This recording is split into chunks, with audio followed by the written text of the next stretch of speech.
여러분 안녕하세요. 오늘 우리 심층 분석 시간에서는 진짜 흥미로운 텍스트를 하나 파헤쳐 볼 겁니다. 지도에 그어진 선이 되게 완고해 보이잖아요. 네, 그렇죠. 절대 못 넘을 것 같죠. 근데 사실 누군가 마음 먹고 훅 걸어 넘어가면 그만인 거거든요. 기원후 1세기에 모두가 이거는 진짜 죽음의 선이다 이렇게 믿었던 경계를 대낮에 아무 무장도 없이 그냥 쓱 넘어간 남자가 있었습니다. 오늘 다룰 그 요한복음 4장 이야기군요. 맞습니다. 단순한 옛날 이야기가 아니고요. 그 한 번의 선 넘기가 어떻게 수백 년 묵은 혐오를 꺾는지, 그리고 사람 마음속 패러다임을 어떻게 완전히 뒤집었는지 보여주는 엄청난 기록입니다. 당시 배경을 좀 짚고 넘어가면요.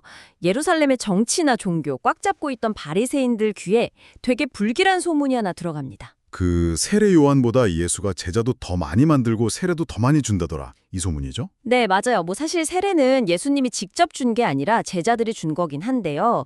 어쨌든 기득권 측 레이더망에 예수가 완전 위험인물 1순위로 딱 지켰다는 게 중요한 겁니다. 아, 그러니까 엄청 숨막히는 긴장 상태였겠네요. 그렇죠. 그래서 예수가 유대 지역을 떠나서 저기 북쪽 갈릴리로 올라가는 여정을 시작하게 됩니다. 자, 근데 여기서 미션이 하나 생깁니다.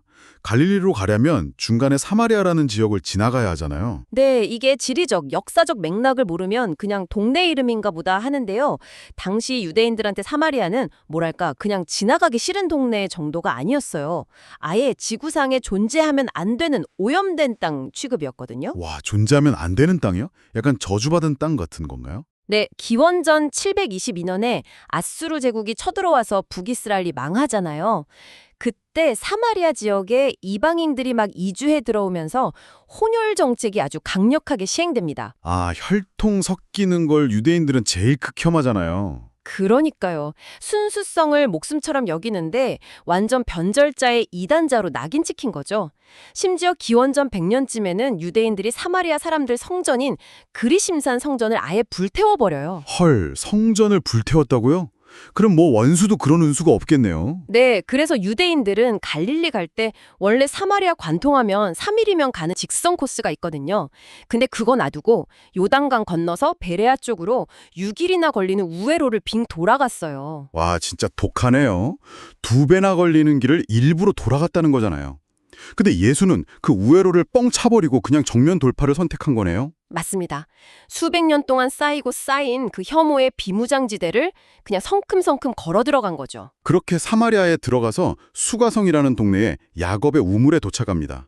이때가 제6시라고 나오는데 이게 요즘 시간으로 치면 낮 12시 정오거든요. 네, 중동의 대낮 12시, 피부가 타들어가는 시간이죠. 그니까요. 보통 사람들은 다 그늘에 숨어서 낮잠 잘 시간에 어떤 사마리아 여자가 혼자 물을 기르러 터덜터덜 옵니다. 제자들은 점심 사러 마을로 내려갔고 우물가에는 예수 혼자 남았는데 여기서 예수님이 여자한테 물 좀 달라고 말을 걸어요. 이게 상황이 참 기가 막힙니다. 저는 이거 보면서 무슨 치밀하게 짜인 연극 무대 같았어요.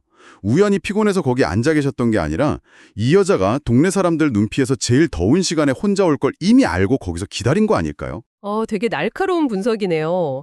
당시 문화에서 우물가는 동네 여자들이 아침 저녁으로 모여서 수다도 떨고 정보도 교환하는 카카오톡 단톡방 같은 핵심 커뮤니티 공간이었거든요. 아, 그렇죠. 원래 시원할 때 모여서 빨래터처럼 얘기하는 곳이잖아요. 네, 근데 이 여자가 땡볕이 내리쬐는 정오에 혼자 왔다 이거는 자발적이든 타이든 그 사회적 네트워크에서 완벽하게 왕따당한 고립된 사람이라는 걸 강력하게 보여주는 거죠. 그런데 거기다 대고 물 좀 달라고 하신 거군요. 그 첫 마디가 진짜 폭탄 선언 같은 겁니다. 유대인이 사마리아인한테 말을 건 민족적 장벽 하나 깨고요. 랍비라는 남자가 낯선 여자한테 말 건 성별의 장벽도 깨고요. 종교 지도자가 소외계층한테 도움을 청한 계급의 장벽까지 그냥 단숨에 세 개를 다 부숴버린 거예요. 그러니까 여자가 화들짝 놀라잖아요. 당신은 유대인이면서 어떻게 사마리아 여인 나한테 물을 달라고 하냐 하면서요. 방어막을 쫙 치는 거죠. 그렇죠. 그 한 문장에 수백 년 묵은 상처랑 경계심이 꽉꽉 눌러 담겨 있는 겁니다. 근데 여기서 예수님이 대화의 차원을 갑자기 확 끌어올립니다. 내게 물 달라는 사람이 누군지 알았으면 네가 오히려 생수를 구했을 거다 이러시잖아요. 진짜 마시는 물 얘기하다가 갑자기 영적인 생수 얘기로 넘어가 버려요. 네, 화제가 완전히 전환된 거죠. 근데 여자는 여전히 그 물리적인 물에 꽂혀 있거든요. 아니 그릇도 없고 우물은 이렇게 깊은데 도대체 어디서 그 생수를 구한다는 거냐. 당신이 우리 조상 야곱보다 크냐 이렇게 따집니다. 여자의 그 팍팍한 현실이 느껴지는 대목이죠. 맞아요. 약간 짜증 섞인 피로감 같은 게 보여요. 매일이 무거운 물동이 끌어올리면서 하루하루 버티는데 웬 낯선 남자가 와서 내가 생수 줄게 이러니까 허풍 떠는 것처럼 들렸을 것 같아요. 정확합니다. 그 피로감이 그냥 육체 노동에서 오는 거 아니거든요. 야곱의 우물은 아무리 신성해도 결국 마시면 또 목마르는 유한한 자원이잖아요. 인간의 끝없는 결핍을 상징하거든요. 아, 채워도 채워도 끝이 없는 밑 빠진 독 같은 거네요. 반면에 예수가 말하는 생수는 밖에서 억지로 퍼나르는 종교적 의식이 아니라 내면 깊은 곳에서 영원히 솟아나는 생명을 말하는 거거든요. 내가 주는 물을 마시면 영원히 목마르지 않는다고 선언하시잖아요. 근데 여자는 여전히 동문서답을 해요. 아, 주여, 그런 물이 있으면 저 좀 주셔서 저 다시는 여기 땡볕에 물 기르러 오지 않게 좀 해주세요 이러거든요.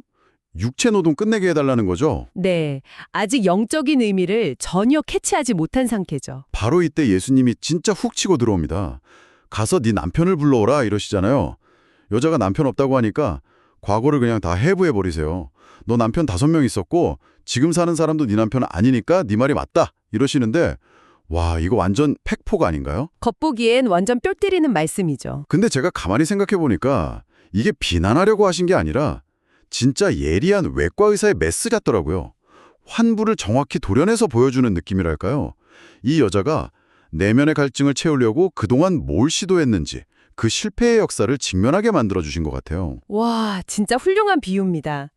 이 여자는 외로움이랑 그 실존적인 갈증을 채우려고 사람 관계라는 우물에다가 끊임없이 두레박을 던진 사람이거든요. 남편이 5번이나 바뀌었다는 건 진짜 기구한 삶이네요. 단순히 도덕적으로 타락했다 이게 아니라 그 시대에 여자가 생존하려면 남자한테 철저히 의존할 수밖에 없었거든요. 근데 그 어떤 남자도 그녀의 영적인 목마름을 채워주지 못한 겁니다. 철저한 실패죠. 아, 그래서 그 상처를 정확히 찌르신 거군요. 자기가 깨진 항아리라는 걸 인정해야 생수가 필요하다는 걸 아니까요. 맞습니다. 근데 정곡을 찔리니까 여자가 너무 인간적인 반응을 보입니다. 제일 수치스러운 비밀이 폭로되니까 갑자기 말머리로 확 돌려요. 아, 선지자시군요. 근데 우리 조상들은 이 산에서 예배했는데 당신들은 예루살렘에서 해야 한다면서요? 이렇게 묻거든요. 전형적인 회피기동이죠. 그니까요. 거창한 신학 논쟁으로 자기 사생을 숨기려는 방어기제 아닙니까 이거? 우리도 가끔 전곡 찔리면 괜히 어려운 얘기하면서 도망치잖아요. 심리학적으로 보면 충분히 그렇게 해석할 수 있죠. 근데 사마리아인들한테 이 예배 장소 문제는 단순한 방패막이가 아니었어요. 우리가 하나님한테 버림받은 건가? 이런 아주 뼈아픈 영적 열등감이 뭉쳐있는 실존적인 질문이었거든요. 아, 내 삶이 이렇게 꼬인 게 엉뚱한 데서 예배드려서 벌 받는 건가 이런 식의 불안감이랑 연결돼 있었다는 거군요. 정확합니다. 근데 재밌는 건 예수가 유대인 편을 들면서 예루살렘이 맞다 이런 식으로 얄팍한 논쟁에 휘말리지 않으신다는 거예요. 맞아요. 오히려 그 해묵은 지역 갈등 프레임을 산산조각 내버리시잖아요. 여자여 내 말을 믿으라.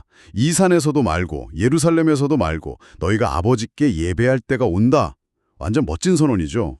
고대 사회의 종교관을 생각하면 이건 진짜 혁명입니다. 그 당시 신들은 철저하게 특정 건물이나 산에 매여 있는 존재였거든요. 신을 만나려면 무조건 그 장소로 가야 했어요. 아, 무슨 출입국 관리소 통과하듯이요? 네. 근데 하나님은 영이시니 예배하는 자가 영과 진리로 예배할지니라 이렇게 선언하시죠. 장소나 건물 혈통 같은 외부 조건에 하나님이 갇혀 계시지 않는다는 겁니다. 영과 진리로 예배한다는 게 구체적으로 어떤 의미인가요? 복잡한 의식이나 짐승 제물이 필요한 게 아니라 눈앞에 있는 진리, 즉 메시아를 통해서 하나님이랑 아주 인격적이고 내면적으로 연결되는 걸 뜻하죠. 지리가 전부였던 종교가 관계로 진화하는 엄청난 순간입니다. 와, 소름 돋네요. 이 압도적인 선언을 들은 여자가 메시아, 곧 그리스도가 오시면 다 알려주시겠죠. 이러니까 예수님이 내가 바로 그 사람이다 딱 밝히시잖아요. 네, 정체를 완벽하게 드러내시죠. 그리고 여기서 성경 전체를 통틀어서 제일 극적이고 상징적인 장면이 나옵니다. 여자가 물동이를 우물가에 버려두고 동네로 막 뛰어가는 거예요. 아까는 사람들 피해 숨어 다녔는데 이제는 동네 사람들 한가운데로 돌진해서 내 과거를 전부 맞춘 사람을 와서 보라. 그리스도가 아니냐? 소리를 칩니다. 진짜 영화의 한 장면 같지 않습니까? 물동이를 버렸다는 게 이제 야곱의 우물에서 물 안 길어도 된다는 거잖아요. 외부 조건으로 갈증 채우는 짓거리, 이제 그만두겠다는 완전한 해방해진 거 아닙니까? 너무 완벽한 해석이네요. 그 물리적 물동이는 고단한 노동이랑 채워지지 않는 욕망을 상징하거든요. 그걸 버렸다는 건 예수의 생수가 그녀의 내면을 100% 채웠다는 걸 시각적으로 보여주는 겁니다. 더 이상 사람들 시선도 안 무서운 거네요. 그렇죠. 수치스러웠던 자기 과거까지 기꺼이 메시아를 증명하는 도구로 써버리잖아요. 영과 진리로 예배하는 사람한테 일어나는 진짜 존재론적인 변화입니다. 자, 여자가 동네 사람들 깨우러 간 사이에 렌즈가 다시 우물가로 돌아옵니다. 점심 사서 돌아온 제자들이랑 예수님이 남았는데 여기서 또 기가 막힌 동상이몽 코미디가 벌어집니다. 상황이 참 재미있게 흘러가죠. 제자들이 음식 내밀면서 선생님 좀 드세요 하니까 예수님이 내게는 너희가 알지 못하는 먹을 양식이 있다 이러시거든요. 제자들이 벙쪄서 아니 누가 벌써 도시락 배달해드렸어? 이러면서 웅성거려요. 빵 터지는 장면이죠. 음. 여자랑은 물을 가지고 영적이냐 물리적이냐 옥신각신하더니 이번엔 제자들이랑 양식을 가지고 탄수화물이냐 영적 사명이냐 이걸로 엇갈리는 거예요. 네, 이 대조가 되게 중요합니다. 인간이 도대체 뭘 에너지 삼아 살아가는가? 이 질문이거든요. 제자들 머릿속엔 오직 점심 메뉴밖에 없었어요. 근데 예수님은 나를 보내신 이의 뜻을 행하는 거, 그게 내 양식이다 이러시죠. 아까 그 사마리아 여자 한 명 살려낸 거, 그 사명을 이룬 게 밥 먹은 것보다 배부르다. 이런 뜻이군요. 맞습니다. 그리고 예수님이 제자들 고개를 들어서 들판을 보게 만드시죠. 너희는 넉 달 지나야 추수한다고 하지만 눈을 들어 밭을 봐라. 벌써 희어져서 추수하게 됐다. 이렇게 말씀하십니다. 밭이 휘어져 추수하게 됐다. 이거 진짜 당시 시각적 이미지로 상상해보면 장난 아니거든요.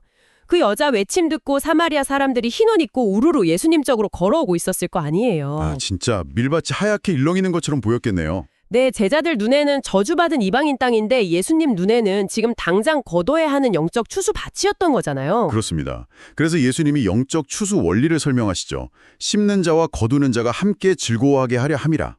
제자들을 사실 사마리아에서 복음 심으려고 한 거 하나도 없잖아요. 점심 사온 거밖에 없죠. 네, 근데 이름 모를 선지자들 그리고 방금 자기 수치심 다 버리고 뛰어간 그 여자가 씨를 뿌려놓은 덕분에 제자들도 다 차려진 밥상에서 구원의 열매를 거두는 기쁨을 누리게 된 거죠. 이게 바로 은혜의 원리입니다. 와, 진짜 멸시받던 여자 한 명에 와서 보라 이 투박한 외침이 온 마을을 뒤집어 놨어요. 동네 사람들이 유대인인 예수한테 우리 마을에 좀 머물러 달라고 간청을 합니다. 원수들한테 자기들 비무장지대에 와서 주무시고 가라고 손 내민 거잖아요. 역사적인 순간이죠. 그래서 예수님이 거기서 이틀을 머무시는데 저는 이 이틀이 너무 경이로워요. 이틀 뒤에 사마리아 사람들 믿음이 완전 레벨업을 하거든요. 여자한테 가서 이렇게 말합니다. 이제 우리가 믿는 건 네 말 때문이 아니다. 우리가 친히 듣고 그가 참으로 세상의 구주신 줄 안다. 이렇게 고백하잖아요. 청취자 여러분, 이 대목은 오늘날 우리한테도 진짜 시사하는 바가 큽니다. 신앙이 어떻게 진화하는지 보여주는 교과서거든요. 처음엔 그냥 남의 간증이나 호기심으로 시작했어요. 누군가의 경험에 기대는 수동적인 믿음이었죠. 네, 근데 이틀 동안 직접 말씀 듣고 교제하면서 철저히 고립되어 있던 그 변방 사람들이 예수를 세상의 구주라는 아주 보편적이고 우주적인 존재로 알아본 겁니다. 기적을 본 것도 아니고 유대 엘리트들도 못 알아본 메시아를 오직 말씀만으로 알아본 거네요. 독립적인 믿음의 정점이네요. 진짜 알아봐야 할 기득권층은 맨날 의심만 하는데 버려진 사람들이 진리를 먼저 알아봅니다. 아이러니하죠. 자, 이제 무대를 갈릴리로 옮겨볼게요. 이틀 뒤에 드디어 원래 목적지 갈릴리에 도착하셨는데 선지자가 고향에서는 대접 못 받는다는 뼈 있는 멘트가 깔리거든요. 근데 막상 도착하니까 갈릴리 사람들이 엄청 환영을 해줘요. 근데 그 환영의 이유가 좀 씁쓸하죠. 네, 예루살렘 명절 때 예수님이 하신 그 온갖 신기한 기적들을 두 눈으로 봤기 때문이거든요. 옛날에 물을 포도주로 만드셨던 가나에 가셨을 때 가버나움에서 왕의 신하가 다급하게 뛰어옵니다. 30km나 넘는 거리인데 아들이 죽어가니까 제발 내려오셔서 고쳐달라고 애원을 해요. 아니 여러분, 이 방송 들으시면서 좀 의아하지 않으셨어요? 눈앞에서 자식 죽어가는 아버지한테 기적 없이는 안 믿냐 이렇게 혼내는 건 너무 매정한 거 아닌가요? 얼핏 들으면 엄청 차갑죠. 사마리아에서는 직접 마을 들어가서 이틀이나 먹고 자고 다 해주셨으면서 여기서는 같이 가주지도 않고 원격으로 툭 던지시니까 온도차가 너무 심하잖아요. 충분히 그렇게 느낄 수 있습니다. 근데 이 질책을 신하 개인을 막 비난하는 걸로 보시면 안 되고요. 표적, 즉 시각적 증거에만 완전 중독되어 있던 갈릴리 전체에 그 얄팍한 기복신앙을 찌르신 거예요. 아, 사마리아 사람들은 기적 하나 없어도 믿었는데 얘네는 기적 중독이다. 그렇죠. 갈릴리 사람들은 마술사 예수가 필요한 거지 생명의 주관자인 메시아 예수가 궁금한 게 아니었거든요. 신하의 절박함을 무시하신 게 아니라 내 믿음의 밑바닥이 대체 뭐냐? 이걸 흔들어서 테스트하신 겁니다. 눈에 보이는 기적이라는 마약 없으면 바로 무너지는 신앙의 민낯을 폭로하신 거군요. 근데 이 아버지 진짜 대단한 게요. 그런 핀잔 돕고도 기분 나빠서 돌아가거나 포기 안 합니다. 주여 내 아이가 죽기 전에 내려오셔서 거의 짐승처럼 울부짖으면서 매달리거든요. 자기 지위나 권력이 아들 죽음 앞에서는 아무짝에도 쓸모없다는 걸 철저히 인정하고 바닥에 엎드린 겁니다. 그때 예수님이 가라, 내 아들이 살아있다 선언하시잖아요. 여러분, 여기서 우리는 아까 사마리아 여자가 물동이 버린 것 못지않은 진짜 엄청난 믿음의 도약을 보게 됩니다. 이 신하가 처음 올 때만 해도 예수님이 가버나움까지 직접 와서 눈앞에로 손 얹고 고쳐주셔야 한다는 그 시공간에 묶인 믿음이었거든요. 와서 물리적으로 만져줘야 낫는다고 생각한 거죠. 네, 근데 내 아들이 살아있다 이 한마디 듣는 순간 더 이상 때를 안 씁니다. 아무런 물리적 증거나 눈에 보이는 확신 없이 그냥 입에서 나온 약속의 말씀 그거 하나 꽉 쥐고 30km 밤길을 걸어서 돌아가요. 말씀 하나 믿고 그 공간을 초월해버린 거네요. 발걸음이 얼마나 무겁고 또 떨렸을까요? 가나에서 가버나움 가는 길에 마중 나온 종들을 마주치잖아요. 아이가 살아있다고 하니까 언제 열이 내렸냐고 묻는데 중들이 어제 오후 1시, 제 7시쯤 떨어졌습니다. 이래요. 정확히 예수가 말씀하신 그 시각이죠. 전율이 확 돋습니다. 물리적 거리가 말씀의 권위 앞에서 그냥 증발해버린 거예요. 공간 제약을 완벽하게 초월한 이 원격 치유가 말씀의 권능을 증명하는 겁니다. 아들병 고친 표적이 맹목적인 기적조끼가 아니라 예수가 누구인지 가르치는 진정한 표지판 역할을 하게 된 거죠. 요한복음이 말하는 가나의 두 번째 표적입니다. 와, 오늘 진짜 숨가쁘게 달려왔습니다. 청취자 여러분, 제일 더운 정오에 수백 년 된 혐오의 선을 넘어간 만남부터 시작해서요. 장소에 얽매이지 않는 영과 진리의 예배, 점심 도시락보다 중요한 영혼 회복의 양식, 그리고 기적을 보지 않고도 원격으로 생명을 살려낸 말씀의 능력까지 다 살펴봤습니다. 결국 우리가 눈에 보이는 한계에 얼마나 갇혀 사는지 보여주는 거대한 서사들이죠. 네, 여러분은 어떠신가요?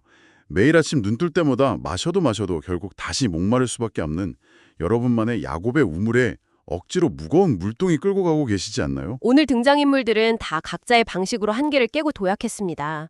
골문 상처 직면하고 생수 발견한 여인이나 스스로 말씀 듣고 진리 깨달은 사마리아 동네 사람들이나 아무 증거 없이 말씀만 믿고 발걸음 돌린 신하 전부 다요. 자, 그럼 여기서 우리는 아주 낯설고 도발적인 질문을 하나 던져봐야 합니다. 오늘 우리는 기적 안 보고 말씀만 믿은 신하의 성숙한 믿음에 막 박수를 쳤잖아요. 대단한 믿음이죠. 근데 역설적으로 한번 생각해 보자고요. 그 높은 신하가 자존심 다 버리고 예수 찾아오게 만든 진짜 원동력이 뭡니까? 아들의 죽음이라는 내 힘으로 어쩔 수 없는 끔찍한 절망과 결핍이었거든요. 그렇죠. 우물커 여자도 그 지독한 소외와 외로움에 결핍이 없었다면 정오에 물 기르러 나오지도 않았겠죠. 그니까요. 우리 삶에 그런 바닥을 치는 결핍과 절망이 아예 없다면 과연 스스로 진리를 찾아서 우물가로 나갈까요? 여러분, 지금 당신의 삶을 가장 고통스럽게 흔들고 있는 그 치명적인 결핍은 뭡니까? 어쩌면 그게 당신을 망치는 저주가 아니라 진짜 생수를 찾게 만드는 아주 강력한 나침반일지도 모릅니다. 정말 묵직하게 다가오는 질문이네요. 네, 이 깊은 질문을 여러분 마음속에 남겨두면서 오늘 심층 분석 시간은 여기서 마무리하겠습니다. 청취자 여러분 함께해 주셔서 감사합니다. 다음 시간에 또 다른 텍스트로 찾아뵙겠습니다. 감사합니다.